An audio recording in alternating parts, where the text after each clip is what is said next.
আযাবের ভয় করবি মানে তুই আমাকে ভয় করবি মানে আমি আল্লাহর আযাবের ভয় করো আর আমার রহমতের আশা রাখো। কারণ কি রে বান্দা, আমি আল্লাহর মতো গফফার তো কেউ নাই। একটু ভয় করিয়া দেখো আমি আল্লাহ তোরে কত বড় বড় গুনাহের থেকে বাঁচাইয়া দিব। ওরে আমাকে একটু ভয় করার মতো করো, আমি আল্লাহ তোরে বড় বড় গুনার থেকে আমি আল্লাহ তোরে বাঁচাইয়া দিব। জোরে কন্যা সুবহানাল্লাহ। আল্লাহ বাঁচায় না? বাঁচান কি বাঁচান না? এ আল্লাহর বান্দারে গোলামেরা হযরত ইউসুফ আলাইহিস সালাম নাম শুনছেন? আল্লাহর পয়গম্বর তাফসীরের কিতাবের মধ্যে লেখেন, ওরে জুলাইখা ইউসুফ রে ওই 7 বছর বয়স থেকে নিয়া 40 বছর পর্যন্ত 33 বছর ইউসুফ আলাইহিস সালাম জুলাইখার কাছে লালিত পালিত হলো। জুলাইখা আস্তে আস্তে ইউসুফের প্রেমে পড়ে গেল। ইউসুফের চেহারা সুন্দর, টকবগে চেহারা, যৌবনের আলাদা একটা ভাব। জুলাইখা নিজের দিকে তাকায় না, বারবার ইউসুফের দিকে তাকায়। ইউসুফের মহাব্বতে দিন যায় দুর্বল হয়ে যায়, দুর্বল হয়ে যায়। কেমনে ইউসুফের সাথে মোলাকাত করবে, কেমনে ইউসুফের সাথে মহাব্বতের প্রেমের খেলা খেলবে, টাইম পায় না, টাইম পায় না। একদিন আল্লাহর বান্দারা ও কলিজার যুবকেরা ইউসুফ আলাইহিস সালাম রে নিয়া অন্দর মহলে হাজারো গেট বলে অনেক কামরা অপেক্ষা করে, যেখানে একটা পিপিলিকা পর্যন্ত ঢুকতে পারে না, এমন একটা জায়গায় নিয়া ইউসুফ আলাইহিস সালাম রে এবার জুলাইখা ডাক দিয়া কয়, রে ইউসুফ বহুদিনের আশা আজকে আমার মনে হয় পূরণ হবে। বলে কিসের আশা? বলে আমি জুলাইখা তোমার জন্য বড় পাগল। এই ঘরের মধ্যে আমরা দুইজন একা, এই ঘরের মধ্যে আর কেউ নাই, আসো দুইজনের মনের বাসনা পূরণ করে। এবার ইউসুফ আলাইহিস সালাম ডাক দেয়া বলে, জুলাইখা ঘরের মধ্যে আমি আর তুমি একা, আর কি কেউ নাই? বলে না, আর কেউ নাই। বলে তোমার ঘরের মধ্যে ওই যে একটা কাপড় দিয়া কি ঢেকে রাখছো? এবার জুলাইখা ডাক দেয়া বলে, ইউসুফ এই যে কাপড় দিয়ে আমি ঢেকে রাখছি এটা হলো আমগো ক্ষুধা। জোরে কন্যা নাউজুবিল্লাহ। ক্ষুধারে আবার ঢেকে রাখছো? কে কয়? ইউসুফ কয়। ক্ষুধারে কেন ঢেকে রাখছো? জুলাইখা বলেন, ক্ষুধারে ঢেকে রাখছি কারণ আমি এখন তোমার সাথে যেই কাজ করবো এটা আমি আমার ক্ষুধার সামনে করতে বড় লজ্জা ভাই। কি ভাই? কথা কয় না কি ভাই? লজ্জা ভাই। এই জন্য আমি আমার ক্ষুধাটাকে ঢেকে রাখছি। এবার ইউসুফ আলাইহিস সালাম ডাক দেয়া বলে, রে জুলাইখা তোমার ক্ষুধা কি দেখতে পারে? পারে? পারে। হিন্দুরা যে মূর্তি বানায় এটা দেখতে পারে? তখন পারে? পারে না। এমন একজন ক্ষুধা দাবি করে। ও হিন্দু ভাইয়েরা আসেনি আশেপাশে? হিন্দু ভাইয়েরা, কলিজার আমার ভাইয়েরা, কথাগুলো যদি দিলের কানে যাই বাবা শুনবেন। কাকে ক্ষুধা বলে মানেন? যেই ক্ষুধা নিজের নিয়ন্ত্রণ করতে পারে না, অন্ধ ক্ষুধা। যে নিজেকেই চলাইতে পারে না সে কেমনে আপনাকে চলাইবে? কথা কোন ঠিক কিনা? ইউসুফ আলাইহিস সালাম ডাক দেয়া বলেন, ও জুলাইখা তোমার ক্ষুধা কি দেখেনি? বলে না না, আমার ক্ষুধা তো দেখে না। কি কয়? কি কয়? আমার ক্ষুধা তো দেখে না। এবার ইউসুফ আলাইহিস সালাম ডাক দিয়া বলেন, জুলাইখা যেই ক্ষুধা দেখে না এই ক্ষুধারে আবার ঢাকছো কেন? সে তো তোমাকে কখনো দেখবে না, তো তাকে ঢেকে রাখার মানেটা কি? এবার জুলাইখা ডাক দিয়া বলেন, রে ইউসুফ ওরে আমার ক্ষুধা তো আমার দেখি না, কিন্তু আমি যখন তোমার সাথে এই কাজ করব ওরে আমার নজর খোদার দিকে পড়বে। ওই পড়ার জন্য নজরটা পড়লে আমি বড় লজ্জা পাবো। এই জন্য আমার ক্ষুধাটাকে আমি ডেকে রাখলাম। এবার ইউসুফ আলাইহিস সালাম কাঁদতেছে আর বলতেছে, রে জুলাইখা, তোমার ক্ষুধা দেখে না, তুমি তো দেখবা, এই জন্য তুমি কাপড় দিয়া ঢেকে রাখছো। এরে জুলাইখা, তুমি কি জানো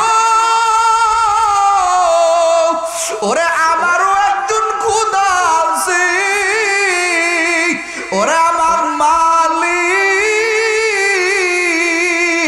ওরে আমার খোদার চোখ কখনো কিছু দ্বারা বন্ধ করা যায় না। আমার মাওলা আমারে দেখতেছেন, আমার মাওলা সর্বদা হামেশা, আমার আল্লাহ সামিউম বাসীর।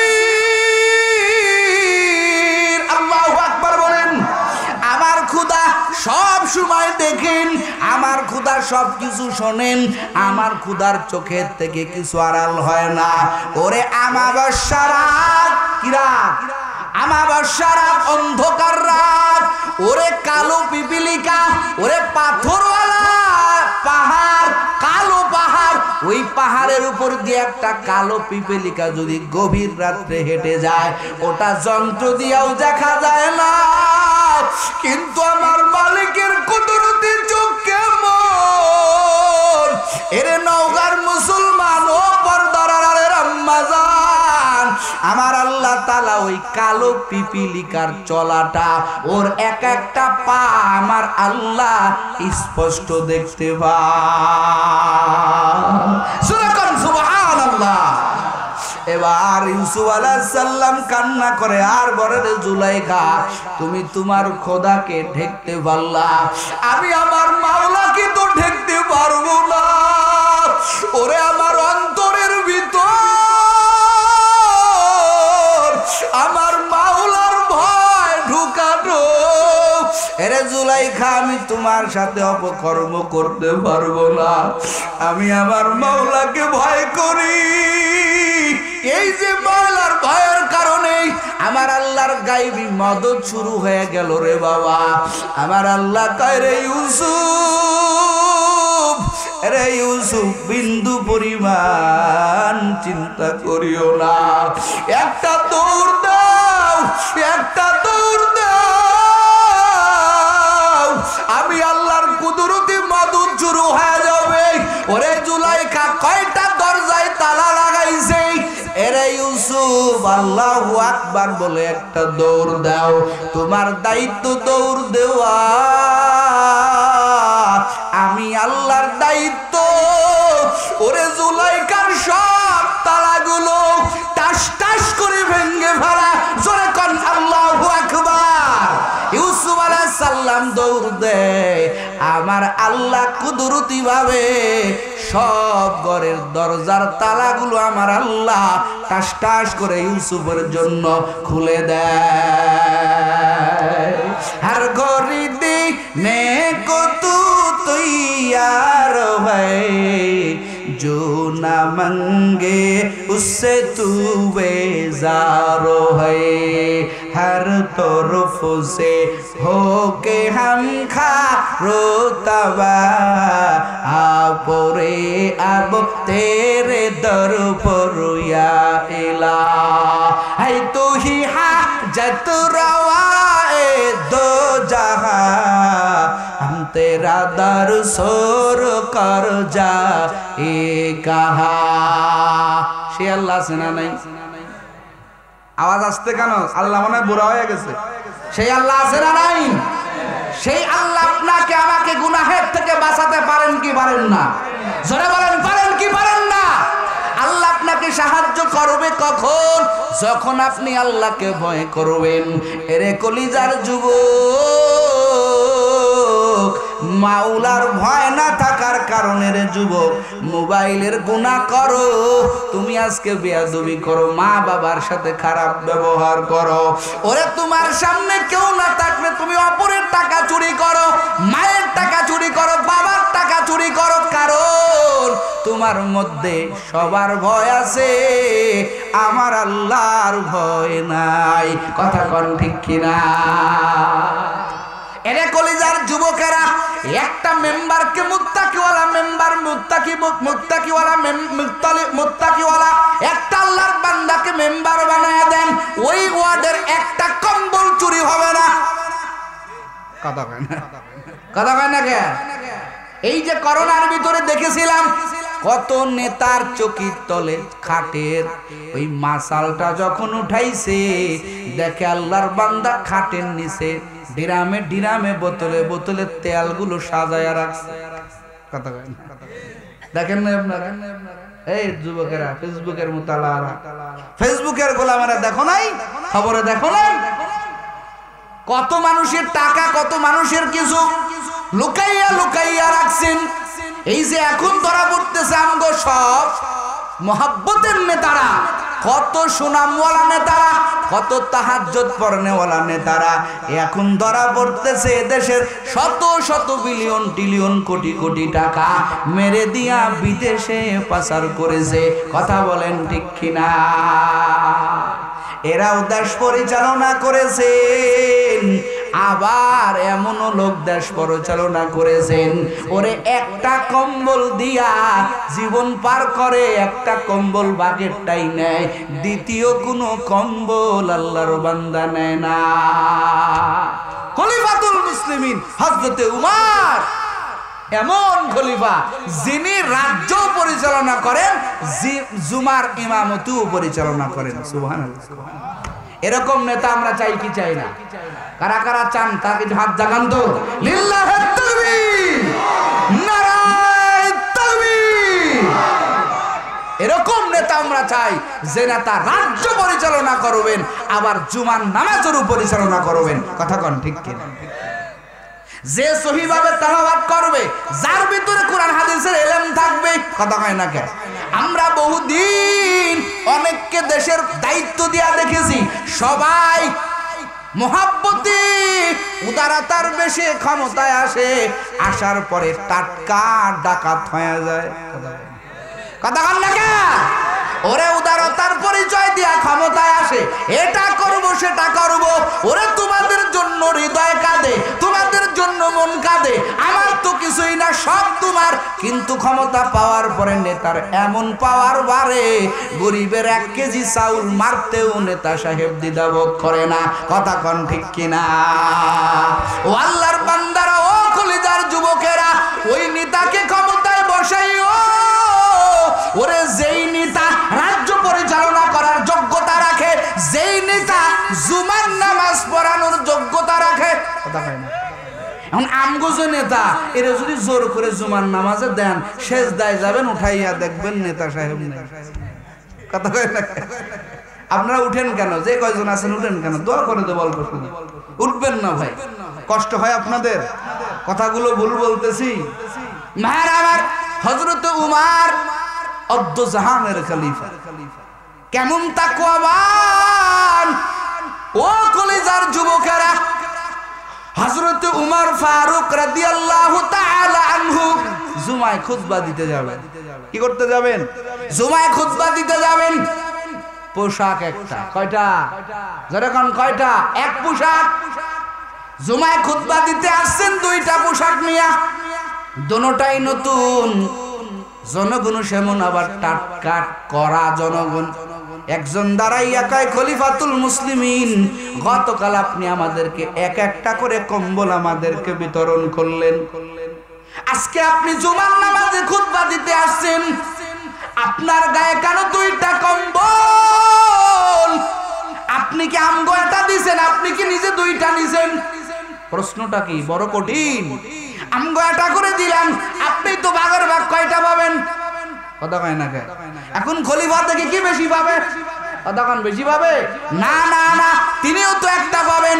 এবার ওই জনগণটা, ওই মুসল্লি দাঁড়াইয়া বলেন, ও খলিফাতুল মুসলিমিন, আপনার কাছে কেন 2টা কম্বল? 2টা কম্বল পরে কেন আপনি খুতবা দিতে আসছেন? আপনার গায়ে কেন 2টা কম্বল? খলিফাতুল মুসলিমিনের সন্তান আব্দুল্লাহ ওই নামাজের মধ্যেই দাঁড়াইয়া কয়, ভাই বাবা আপনি কথা বলবেন না, এই মুসল্লির জবাব আমি আপনার পক্ষ থেকে আদায় করে দেই। এবার খলিফাতুল মুসলিমিনের সন্তান আব্দুল্লাহ দাঁড়াইয়া কয়, ইবনে ওমর দাঁড়াইয়া কয়, ও আমার ভাই, এই যে লোকটাকে দেখতেছেন ইনি আমার বাবা। ওরে আপনাদের এমন খলিফা, ওরে অদ্দ জাহানের খলিফা হওয়ার পরও আজকে জুমার নামাজে খুতবা দিতে আসবে। আমার বাবা যখন খুতবা দিতে আসবে,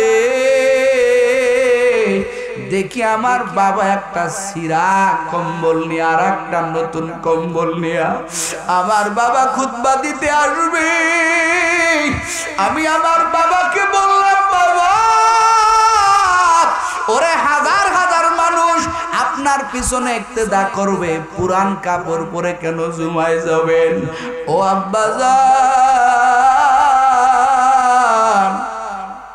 পুরান কাপড় পরে কেন খুতবা দিবেন? বাবা গো, বাইতুল মালে অনেকগুলি কম্বল আছে, ওখান থেকে একটা কম্বল আপনি নিয়ে নেন, দুইটা নতুন কম্বল পরে আপনি খুতবা দিতে যান।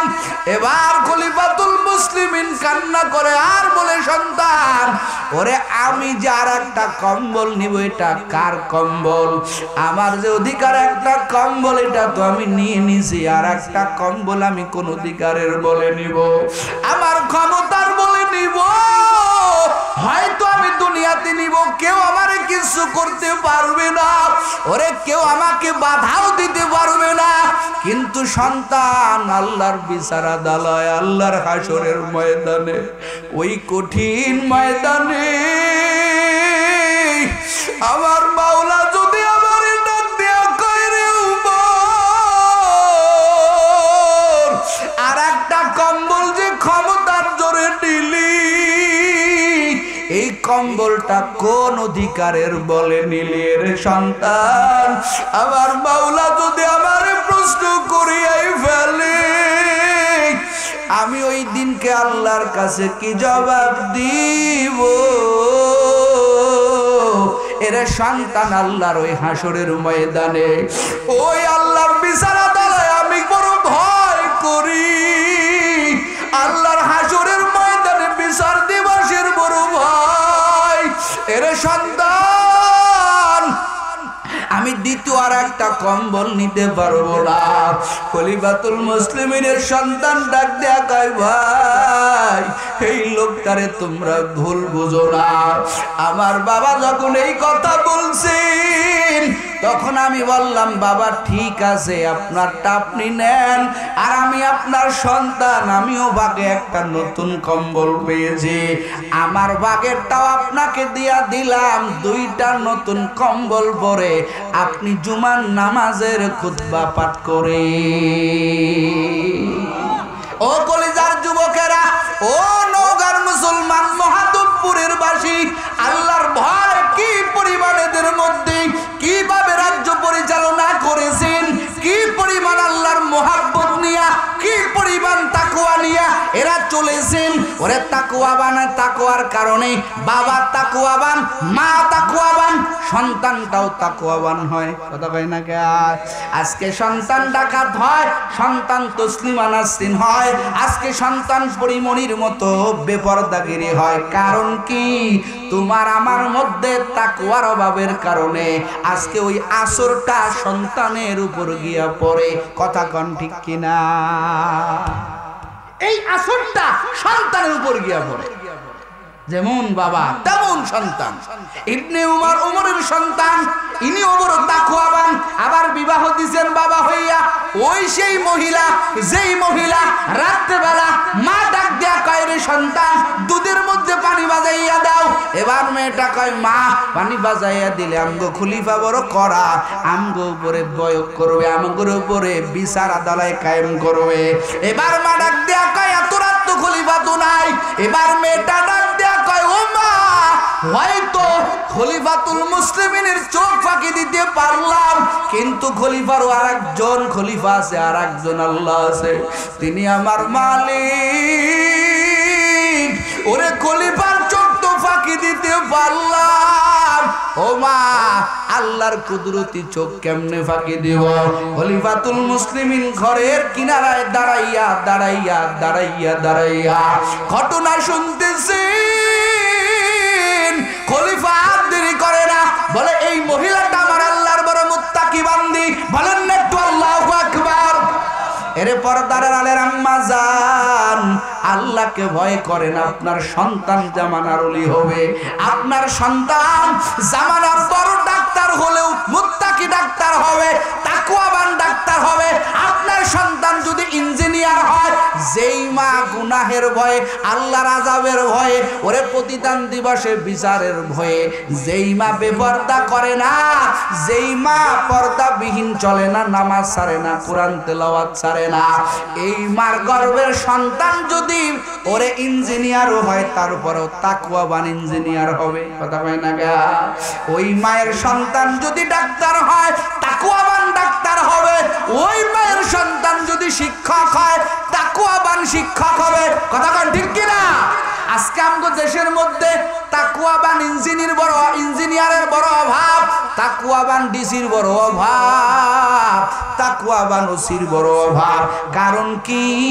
প্রোডাক্টগুলো যেখান থেকে আসছে, ওখানকার বাবা মা, ওই সন্তানের বাবা মা খোঁজ নিয়ে দেখেন, নামাজ কালামের ধার ধারে না, আল্লাহকে বিন্দু পরিমাণ ভয় করে না। কথা কন ঠিক কিনা? ইতিহাস খুঁজলে পাওয়া যায়, এই খলিফাতুল মুসলিমিনের সন্তান আব্দুল্লাহ ইবনে ওমরের যে স্ত্রী এনে দিলেন খলিফা উমর, যে আল্লাহর ভয়ে দুধের মধ্যে পানি ভাজায় না, এই মেয়ের গর্ভে কোন সন্তানের আবির্ভাব হলো? বলে আরেক খলিফাতুল মুসলিমিন, অর্ধ জাহানের আরেকজন খলিফা, যার খেলাফতের আসর এত ইনসাফগার ছিল, এত ন্যায় নিষ্ঠাবান ছিল, ওমর ইবনে আব্দুল আজিজ রাহমাতুল্লাহি আলাইহি। এই মহিলা, যেই মহিলা আল্লাহর ভয়ে দুধের মধ্যে বিন্দু পরিমাণ পানি দেয় না, এই মহিলার গর্ভে আমার আল্লাহ ওই খলিফা পাঠায় দিলেন ওমর ইবনে আব্দুল আজিজ রাহমাতুল্লাহি আলাইহি। কেমন রাজত্ব চালাইছেন ইতিহাস খুললে পাওয়া যায়। যার জামানায় বাঘ আর হরিণ এক ঘাটে পানি খাইছে, বাঘ হরিণের দিকে হিংস্রত্ব নজর দিয়া তাকায় নাই। জোরে কোন সুবহানাল্লাহ। তাকওয়া কত দূর চলে গেছে, তাকওয়ার পাওয়ার কত দূর চলে গেছে। আরে আল্লাহর গোলাম, এই ওমর ইবনে আব্দুল আজিজ রাহমাতুল্লাহি আলাইহি, আপনাদের কি কষ্ট হচ্ছে বললে বলবেন।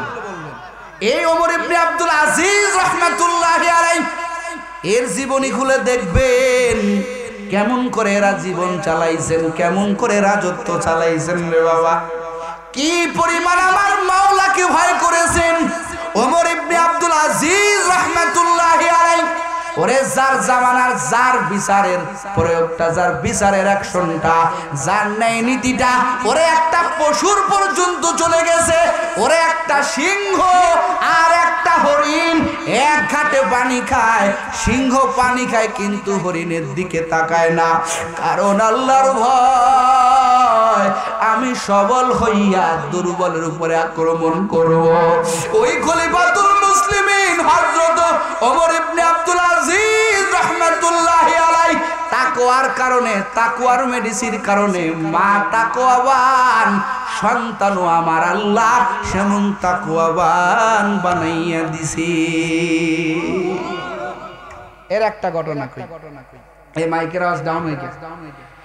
খলিফা ওমর ইবনে আব্দুল আজিজ রাহমাতুল্লাহি আলাইহি ঈদের দিন, 2 দিন পরে ঈদ। এখন স্ত্রী সন্তানেরা কয়, বাবা ঈদ তো চলে আসছে, আমগো কারো গায়ে নতুন কাপড় নাই। কি কাপড় নাই? কতক্ষণ না কি নাই? নতুন কাপড় নাই। ঈদের সময় প্রত্যেকেরই নতুন কাপড় পরতে মনে চায়। কতক্ষণ ঠিক কিনা? এই খলিফা ইবনে ওমর ইবনে আব্দুল আজিজ রাহমাতুল্লাহি আলাইহি এর পরিবার বর্গকে ওমরকে জানাইয়া দিল, এরা ওমর ইবনে আব্দুল আজিজ, আমগো নতুন কাপড় নাই 2 দিন পরে। ও বাপজান, খলিফা হওয়ার পরে মেয়েদের গায়ে নতুন কাপড় নাই, বিবির গায়ে নতুন কাপড় নাই। কেমন করে রাজ্য পরিচালনা করেন? আর আমগো রাজ্য পরিচালনা করেন প্রধানমন্ত্রীর গেটের দারোয়ান 400 কোটি টাকার মালিক হয়। কথা কয় না?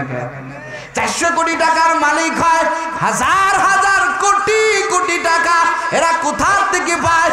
অথচ ওমর ইবনে আব্দুল আজিজের পরিবার ঈদ সামনে করে বাবার কাছে প্রস্তাব দেয়, বাবা 2-1 দিন পরে ঈদ, একটা নতুন কাপড় পরবো, নতুন একটা কাপড় নাই।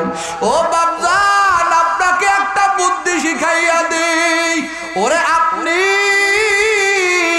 ওরে আপনার রাজদরবার থেকে অগ্রিম 1 মাসের বেতন উঠান, ওই বেতনের টাকা দিয়া আমাদেরকে নতুন কাপড় কিনে দেন।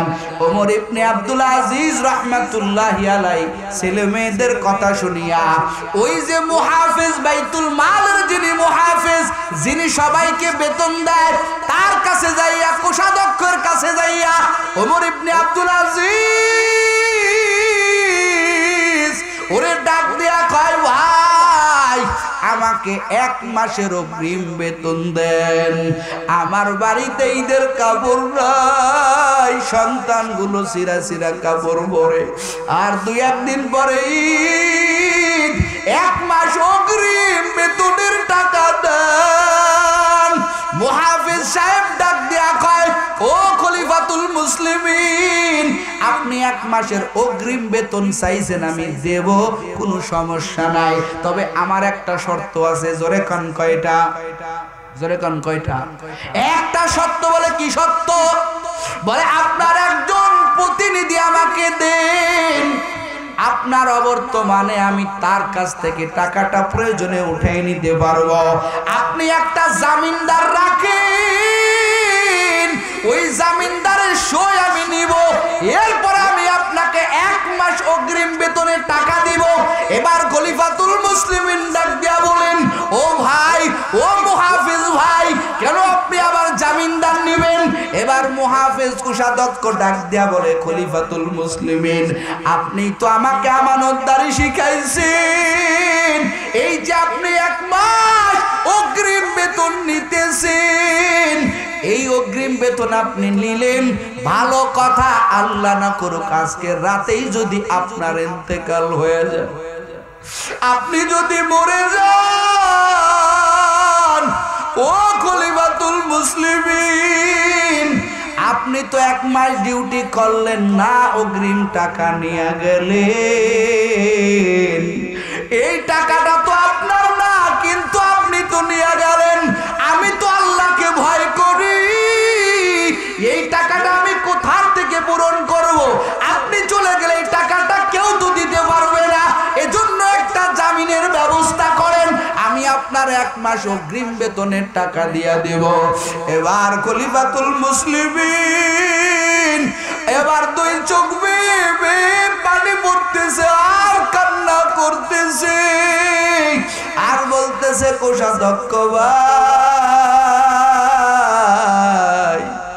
পুরন কাপড় পরেও ঈদ করা যাবে, কিন্তু মানুষের হক নষ্ট করে অগ্রিম বেতন নিয়ে যদি আমি কবরে যাই, ওই কবরের কঠিন আযাব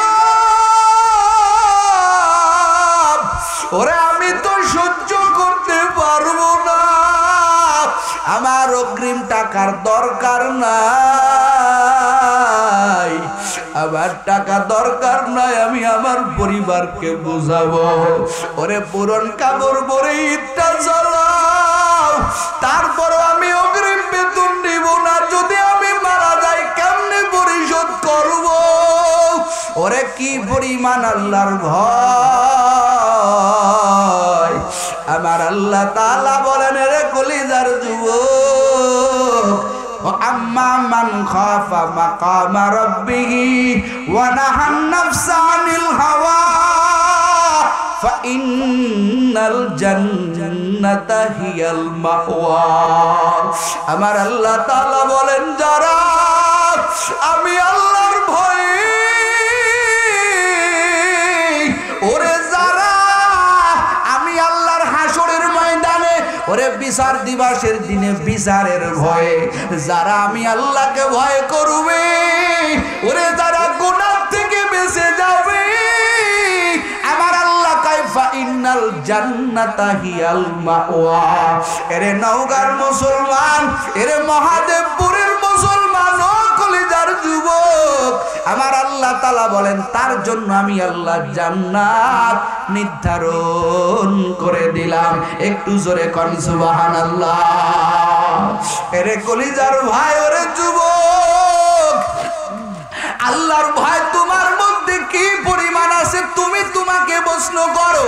আমি নাইমুজ্জামান আমাকে প্রশ্ন করি না, না, আল্লাহর ভয় আমার ভিতরে নাই রে বাবা, তোমার ভিতরেও নাই। ওরে নওগাঁর মুসলমান, ও কলিজার যুবক, আল্লাহর ভয় আজও আনতে পারেন নাই। আজও পর্যন্ত মাওলার ভয় আপনার মধ্যে আনতে পারেন নাই। আপনার জীবনে গুনাহ আর গুনাহ আর গুনাহ আর গুনাহ রে বাবা।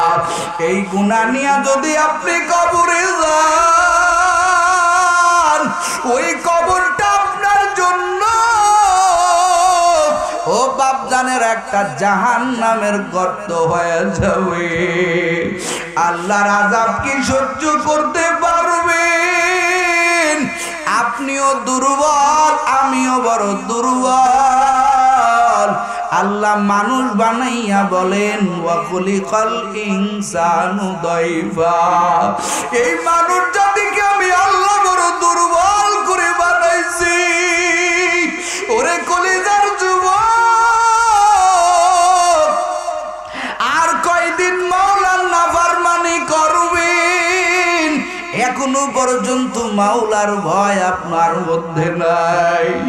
কবরের ভয়, কবরের আযাবের ভয় আপনার মধ্যে আনতে পারেন নাই রে যুবক। ও পর্দার আড়ালের আম্মা জানেরা, আর কয়দিন নামাজ ছাড়া চলবেন? মনে করতেছেন আরো অনেকদিন বাঁচবো, পরে নামাজ পড়বো। ও যুবকেরা মনে মনে চিন্তা করতেছেন পরে ইবাদত করব, পরে আল্লাহর ইবাদত করব।